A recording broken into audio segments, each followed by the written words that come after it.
또 지훈이 같은 경우에는 졸업 후 취업 준비도 해야 하고 제가 먼저 직업 활동을 하면 결혼 자금이라던가 신혼 때 경제적으로도 보탬이 될 수 있다고 생각합니다. 아휴, 지훈이 얘는 꼭 만나도 이런 애를. 결혼은 둘이 좋다고 끝나는 게 아니라 집안의 결합인데 수준도 안 맞고 심지어 스튜어디스? 그거 다른 남자들 앞에서 짧은 치마 입고 몸매 자랑하는 일 아니냐?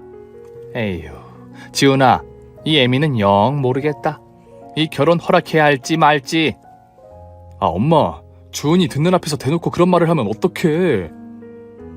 솔직히 그때 눈치를 챘어야 했는데 사랑이 뭐길래, 꿈이 뭐길래 어쩌면 빨리 결혼해서 아이를 낳고 싶다는 제 욕심에 제 인생에 먹구름을 들이우게 만든 것 같아요. 솔직히 이 결혼은 남편 쪽에서만이 아니라 제 주변에서도 다 말렸습니다. 대학 동기들, 친구들, 저희 엄마까지요. 너 진짜 이 결혼 다시 생각해봐. 나중에 시골리고 나면 당장 일 그만두라고 할 인간들이라니까.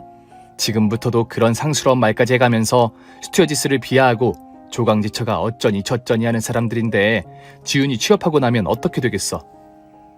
그래도 내가 열심히 일하는 모습 보여드리고 스튜어디스 수입이 적지도 않으니까 솔직히 나랑 지훈이 이제 막 대학 졸업하는 입장에서 결혼해서도 부모님 도움 받을 수는 없잖아.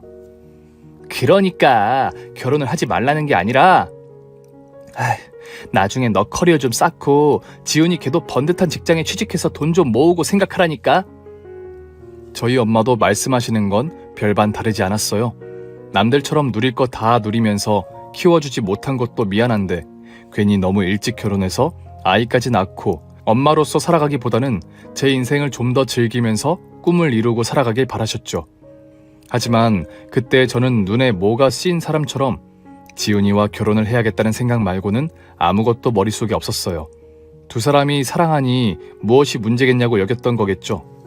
그렇게 저희는 전 남편의 취업 시기에 맞추어 어린 나이에 결혼을 서둘렀습니다. 하지만 친구들이 우려했던 상황은 결혼 직후부터 일어났어요.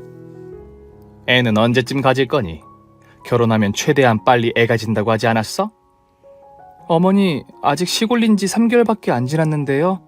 3개월이 3년, 30년이 될 것 같으니까 하는 말 아니야. 너 이번에도 아부다비인지 뭔지 거기 가느라 우리 지훈이 4일이나 혼자 뒀다며. 이제 취직해서 한참 케어 많이 해줘야 할 시기에 마누라가 더 바빠서 어쩌겠다는 거야? 아니, 너 사실 정말 일이 있는 게 아니라 일 핑계대고 해외여행이나 다니면서 외국 남자들이랑 붙어먹고 다니는 거 아니야? 도대체 스튜어디스라는 직업을 뭐라고 생각하시길래 저런 말씀을 하시는지 제 상식으로는 이해할 수가 없었습니다. 정말 믿기지 않았던 것은 결혼 후 달라진 남편의 태도였어요. 연애 때는 시부모님이 저렇게 막말을 하면 제 편을 들어주는 척이라도 했던 남편은 자기 아내가 저런 말도 안 되는 모욕과 수모를 당하는데도 입을 꾹 다물고 마치 시어머니 말에 동조하는 것처럼 아무 말도 하지 않았죠.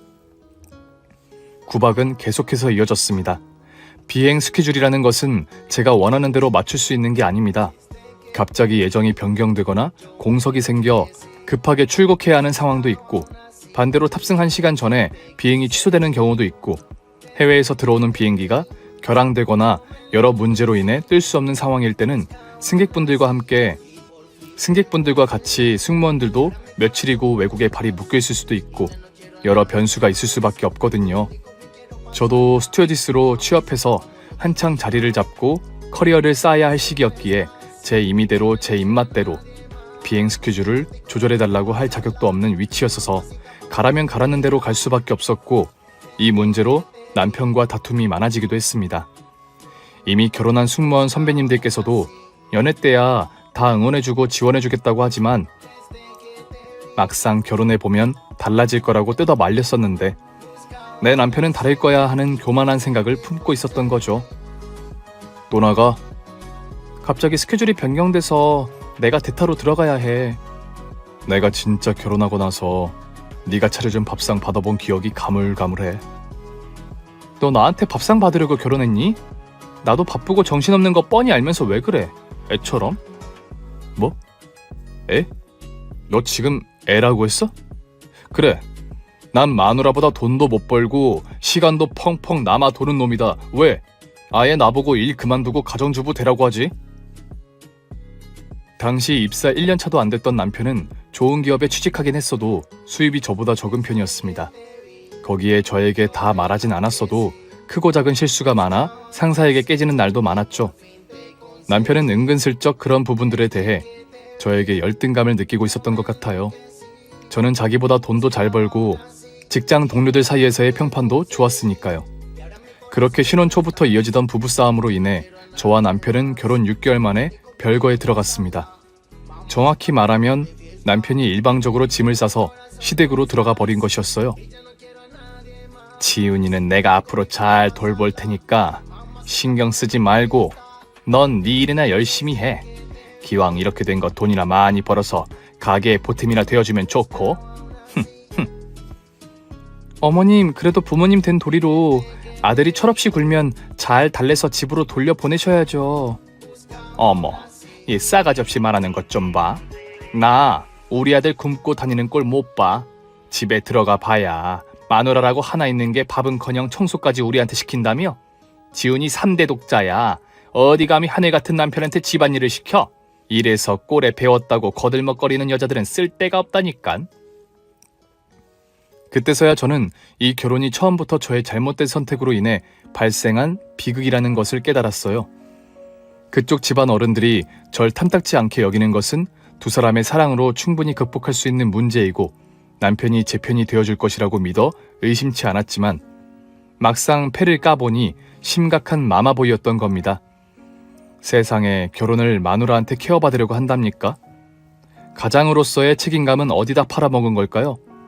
시댁 사연, 고부 갈등 사연이나 하소연을 들을 때마다 에이, 저건 다 극단적인 사례일 거야 하고 넘겼던 저였기에 제가 그 막장 드라마의 주인공이 될 거라고는 상상도 못했던 거예요. 그렇게 남편은 별거 아닌 별거를 선언하고 제가 오프인 날에만 집에 들어왔어요.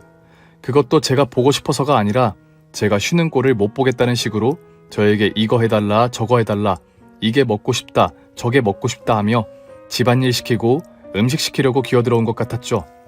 그때부터는 저도 이혼 생각이 하루에도 몇 번씩 날 정도로 결혼에 회의감이 들기 시작했으나 딱 2년 만에 아이가 생겼습니다.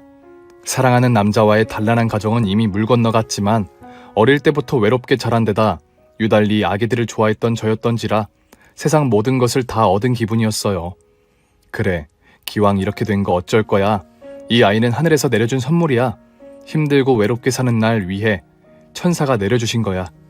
전 그렇게 생각했어요. 하지만 변한 남편은 돌아오지 않았습니다. 연차가 얼마 안 돼서 받아들여질진 모르겠지만 슬슬 지상직 근무로 전환할까 해. 아무래도 아이 키우면서 해외 일정 소화하긴 힘드니까. 근데 지상직 전환하면 월급 적어지는 거 아니야? 아무래도 차이가 좀 나겠지? 아이는 언제든 가질 수 있지만 돈은 젊어서 바짝 벌어야지. 충격이었습니다. 3대 독자, 3대 독자. 노래를 부르던 시부모님도 제가 1년 내내 해외에 나가 자기를 돌보지 않는다고 투정만 부리던 남편도 막상 제가 임신하고 나서 이제는 가정에 충실한 삶으로 전환하고 싶다고 하니 돈을 들먹거리며 저런 태도를 보이기 시작한 거죠. 그럼 생긴 아이를 어쩌라는 건지 정말 끔찍할 정도였습니다. 하지만 전 남편보다도 아이가 소중했고 시부모님 역시 내심 손주, 정확히 말하면 손이 귀한 집안에 아들을 얻고 싶다는 욕심이 강하셨던 분들이라 어쩔 수 없다는 식으로 허락하셨습니다. 내가 내 아이를 낳고 기르는 걸 왜 남의 허락을 받아야 하는지 이해할 수 없었으나 전 앞으로 우리 아이와 함께 살아갈 날만을 꿈꾸고 있었기에 이제 그런 것들에 스트레스를 받지 말자고 스스로를 달래야 했죠. 하지만 모든 것을 가지고 싶어 했던 저의 욕심이 과했던 걸까요? 아이는 10달을 채우지 못하고 세상 빛을 봐야 했고 임신 후기 심각한 임신 중독 증세로 조산을 해야 했던 저는 출산 과정에서도 문제가 생겨 과다출혈로 인한 죽음의 위기를 넘기고 겨우 아이를 품에 안아볼 수 있었습니다. 3일을 꼬박 혼수 상태로 있었던 저에게 아이를 안겨주시며 의사 선생님은 저에게 출산 과정에서 발생한 문제로 인해 이제 더는 임신이 어려울 수 있겠다고 말씀하셨습니다. 저는 아이를 붙들고 밤새 울었습니다. 그래도 하늘이 너에게 나를 내려주어서 다행이라고, 너와 둘이 더 행복하고 더 돈독하게 살아가라고 이런 시련을 주시나 보다 했죠. 하지만 아이는 딸이었고 시부모님의 태도는 전보다 더 심해졌습니다. 네가 하도 밖에서 볼볼거리고 싸돌아다녀서 애가 잘못된 거 아니야? 거기다 첫째가 딸이라니. 뭐 하나 제대로 하는 게 없는 애라니까. 어머니, 제가 지상직 전환한다고 했을 때도 만삭 다가와서 아무래도 출산 휴가를 쓰고 출산 준비에 매진하는 게 좋다고 했을 때도 젊은 애가 무슨 그 정도로 우는 소리를 하냐며 우리 시대에는 만삭의 등에는 하나 업고 앞에는 하나 안고 발매기를 하고도 건강하게 넛대씩 순풍순풍 나왔다고 뭐라고 하신 건 어머니랑 남편이었잖아요. 어머 얘 좀 봐. 어디서 감히 누나를 불하려? 어느 안전이라고 감히. 불행은 한꺼번에 온다고 그 와중에도 아이를 지킬 생각만 하고 있었던 저에게 하늘은 모든 것을 다 빼앗아갔습니다. 아이가 태어난 지 40일 만에 세균성 뇌수막염 진단을 받고 만 것입니다. 보통 신생아 뇌수막염은 바이러스성이 많은데 세균성은 드물기도 한데다 예후가 좋지 않다던 의사 선생님의 걱정스러운 우려가 말이 씨가 된 것처럼 뇌수막염의 후유증으로 뇌성마비까지 온 저희 아이는 이름을 지어주고 출생신고를 한 지 정확히 115일 만에 하늘나라로 먼저 떠났습니다. 하늘이 내려준 천사이기에 저에게 잠깐 내려앉았다 다시 떠난 걸까요? 저는 모든 것이 제 탓 같았어요. 시어머니 말대로 제가 임신한 몸으로 바쁜 일정을 소화하겠답시고 일 욕심을 낸 탓인 것 같았고 나름대로 스튜어디스 일을 하느라 건강이며 체력 관리에 신경 썼음에도 타고난 체질이 약하여 아이를 낳을 때 고생시킨 것이 문제였던 것도 같고 온갖 사소한 것들까지 다 제 잘못인 것만 같았죠. 그렇게 저는 2년 6개월 만에 결혼 생활을 마무리했습니다. 더 이상 애도 못 낳게 된 여자랑은 살 이유가 없다는 시댁 측의 이혼 요구가 있었고 저 역시 그들의 말대로 이 결혼을 유지할 이유를 못 느꼈어요. 이미 파탄이 날 대로 난 결혼 생활을 아이 하나만 보고 이어왔던 것이었기 때문에 더는 살아갈 의미도 없다는 생각마저 들 정도로 절망적인 상황이었습니다. 삶의 의지를 잃고 휴직기를 던진 채 은둔형 외톨이처럼 살아가는 저의 소식을 들은 승무원 동료, 후배, 선배들의 위로와 병문안이 매일같이 이어졌고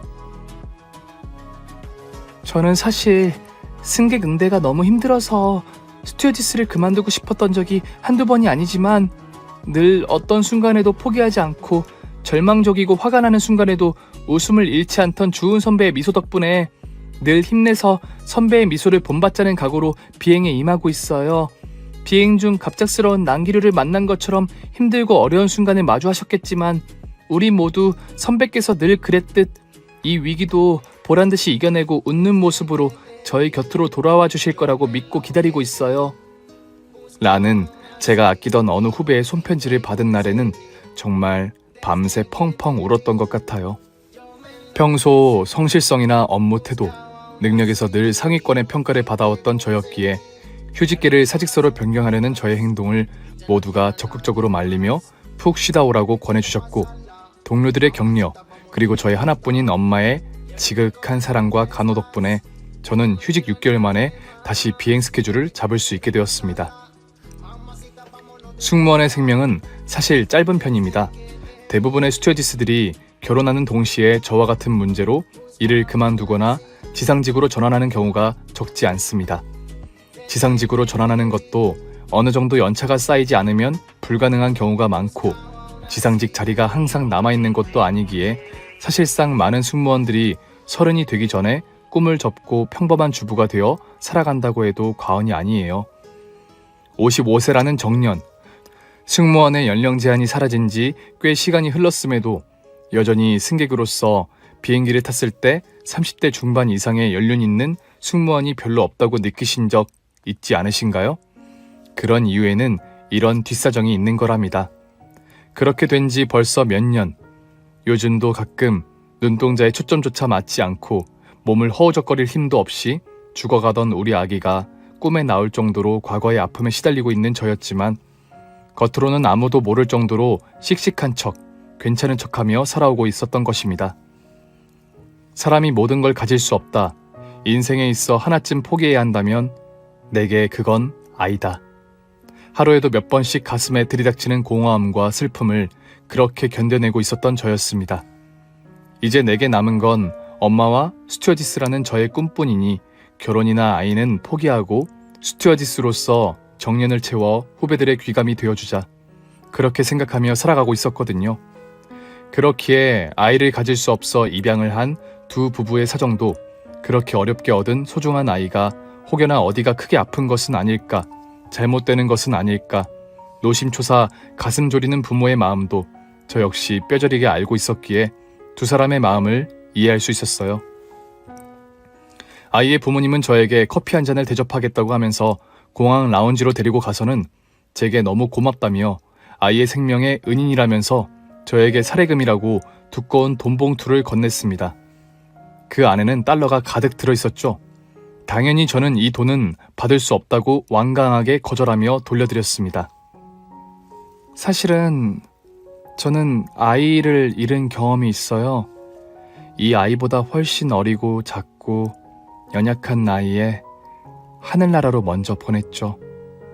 그 후에 전 아이를 낳을 수 없는 몸이 되었고 이 또래 아이들만 보면 우리 아이도 무사히 건강하게 자라고 있다면 이 정도 키가 되지 않았을까? 생김새는 또 어떻게 변했을까? 그런 생각이 많이 들어요. 그래서 더더욱 그날 아이가 그렇게 위험한 상황에서 모르는 척할 수 없었고 혹시라도 있을지 모르는 비극을 막기 위해 무조건 살려야겠다고 생각했던 것 같습니다. 저는 승무원으로서 위험에 처한 승객을 위해 당연히 해야 하는 일을 했을 뿐이니 이 돈은 받을 수 없습니다. 저의 고백 아닌 고백에 두 부부는 상당히 놀란 눈치였고 아이는 저에게 친근감이라도 느낀 모양인지 제 옆에 찰싹 달라붙어 떨어지지 않은 채 케이크를 맛있게 먹고 있었죠. 두 사람은 한참 서로를 보며 눈치를 주고받는 듯 하더니 이런 이야기를 했어요. 하지만 이 고마움을 여기서 이렇게 사례도 제대로 못하고 끝낼 수는 없습니다. 우린 닉도 숙모님에게 은혜를 갚아야 한다고 생각하고 있고요. 또 우리는 항상 이 아이에게 은혜를 입으면 잊지 않고 기억하고 있다가 꼭 돌려드려야 한다고 가르치고 있습니다. 그래요. 그러면 이렇게 하면 어떨까요? 저희는 사업차 한국에 자주 오는 편이에요. 거의 계절마다 한 번은 와요. 일 때문일 때도 있고 여행을 올 때도 있는데 그때마다 거의 닉도 저희와 함께 와요. 닉이 한국을 아주 좋아하거든요. 우리가 한국에 올 때마다 만날 수 있으면 닉에게도 좋고 저희에게도 좋을 것 같아요. 물론 주은 씨에게 신뢰가 되지 않는다면 말이에요. 오늘도 저희가 다시 귀국해야 해서 긴 이야기는 못 나누겠지만 자주 만나서 여러 가지 이야기도 나누고 또 주은 씨가 닉과 만나준다면 우리 가족 모두에게 큰 행복이 될 거예요. 그래요. 주은 씨와 주은 씨의 가족들에게 신뢰만 되지 않는다면 앞으로 친구처럼 또 가족처럼 교류했으면 좋겠어요. 당신처럼 마음이 따뜻하고 선한 사람과 함께 있으면 우리 닉에게도 좋은 영향이 갈 거라고 믿어 의심치 않아요. 주은 씨도 그동안 외롭고 슬픈 일이 있었다면 우리와 가족이 되어 치유해 나가는 시간을 함께 가질 수 있는 기회를 우리에게 준다면 우리에게도 은혜를 갚을 수 있는 더없이 좋은 기회가 될 겁니다. 그때 저는 주책맞게 터져나오려는 눈물을 꾹 참느라 애써야 했습니다. 사실 업무에 복귀한 이후로도 저의 직장 내 평판은 늘 좋았고 6개월 만에 복귀였어도 업무 능력이 녹슬거나 하지 않았고 늘 웃는 얼굴도 여전했기에 직장 사람들로부터 강한 사람, 독한 여자라는 말을 들을 정도였지만 사실 제 속은 썩어 들어가고 있다고 해도 과언이 아니었죠. 하지만 그렇게 하지 않으면 다시 단둘이 된 저와 엄마의 먹고 살 길이 막막하기도 했고 아무도 없는 집에 홀로 있으면 떠나보낸 아이 생각이 사무쳐 우울한 마음만 더 깊어졌기에 더 미친 듯이 일에 몰두한 면도 있었거든요. 이렇게 이역만리 타국에서 나타난 사람들이 생전 처음 보는 사람이나 다름없는 저의 속마음을 이해하고 보듬어 준다는 것이 놀랍기도 하면서 어쩌면 하늘나라로 먼저 떠난 우리 천사가 엄마가 너무 슬프고 외롭게 사는 것이 안타까워 보내준 친구들이 아닌가 하는 생각도 들 정도였어요. 닉, 네 생각은 어떠니? 너도 아줌마랑 자주 만나면 좋겠어? 좋아요. 케이크도 같이 먹어요. 아이는 해맑게 웃으며 활기찬 목소리로 대답했습니다. 그렇게 저는 사례금보다 더 값진 인연을 얻을 수 있게 되었어요. 사실을 알게 된 제 동료들도 세상에 이렇게 드라마틱한 이야기가 어디 있냐며 이게 다 제가 평소에 선행을 베풀고 따뜻한 마음씨를 가지고 산 덕분이라며 너무 부럽다고 말해주었죠. 저는 닉이 독일에 있을 때도 연락이 잘 됐으면 좋겠다고 해서 태어나서 처음으로 SNS라는 것을 시작해보고 있어요. 닉이 고사리 같은 손으로 오늘 부모님과 무얼 했는지, 또 학교에서는 무슨 일이 있었는지 사진과 함께 보내는 짤막하고 서툰 한국어 메시지를 보면서 정말 말 그대로 하루하루 힐링하며 보내고 있습니다. 그 후 1년 가까이 지난 지금도 저는 닉과 닉의 부모님과 종종 메시지를 주고받거나 새가족과 함께 영상통화도 하고 정말 멀리 사는 가족처럼 지내고 있습니다. 한국에 들어올 때마다 꼭 서로 아무리 바쁘더라도 잠깐이라도 시간을 내서 식사라도 한 끼 함께 하는 것이 일종의 약속처럼 계속해서 이어지고 있어요. 정말 사람이 모든 것을 가질 수 없고 꼭 하나 포기해야만 하는 것이 있다면 저에게 그건 가족이라고 생각해왔어요. 엄마가 건강하게 살아 계시지만 어릴 때부터 늘 단둘이었던 삶에 외로움을 느끼지 않았다면 거짓말이었거든요. 하지만 사람이 늘 진심을 다해 살다 보면 이렇게 어느 날 갑자기 소중한 인연이 하늘에서 내려와 줄 수 있다는 것을 느끼는 요즘입니다. 올해 휴가 때는 엄마를 모시고 제가 직접 독일로 가기로 했어요. 닉의 집에서 휴가를 보내며 온 가족이 모두 모여 화목하고 행복한 시간을 보내다가 오려고 합니다.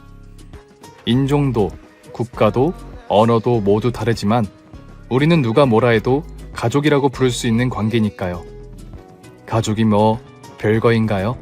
서로의 진심을 나누며 함께 식사하고 함께 시간을 보내며 추억을 만들어가는 관계를 가족이라고 부를 수 있는 거 아닐까요?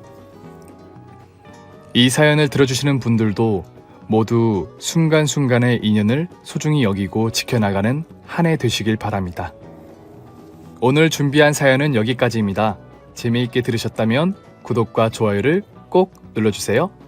그럼 저는 다음 사연으로 찾아뵐게요. 오늘도 건강하시고